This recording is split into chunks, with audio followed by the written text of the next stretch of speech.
Balay kaing ban klet ngam la Hadu minta ngakil mau sa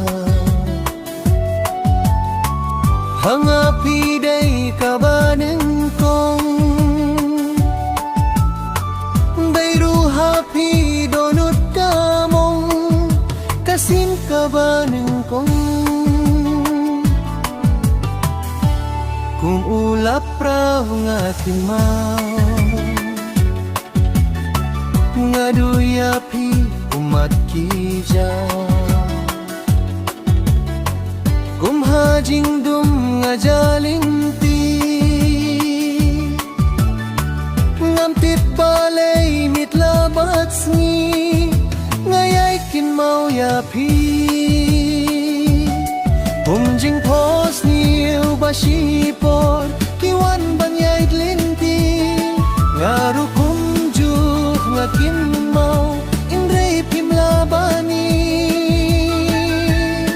Umjing pos niyo bamaya Kiwan banpaw hanga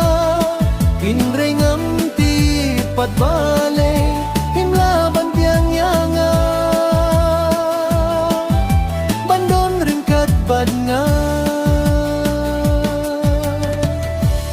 Bangan klet ngamla sisa Hapo donut kipinlinga Kumki umat balungkas ni Hato don mo balaban i Don mo balaban i Kung kichats ngi ba pernay Shua bansep ki ay jing say Ngam kwah sentiw ruun yap stay Siya nga kikmat nga kwah pinpay Jingid ya nga ban ay Kumjing pos niyo basipor Kiwan banyay glinti Ngaru kumjuk nga kinmaw Indray pimlabani Kumjing pos niyo bamaya Tiwan banpaw hanga Indray ngamti patbalay Himlaban diyang yanga Bandon rin katbad nga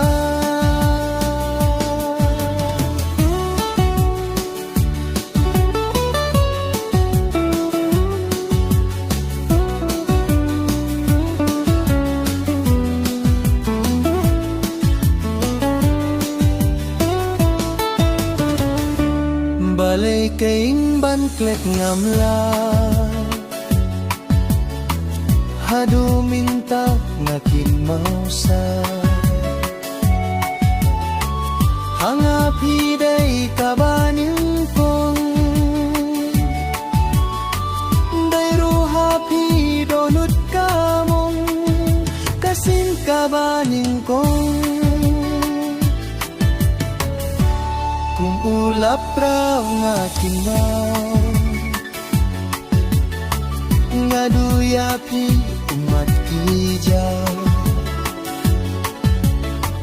Kum hajing dung nga jalinti Ngamtit balay mitlabat sni Ngayay kinmaw yapi Kumjing pos niyo basip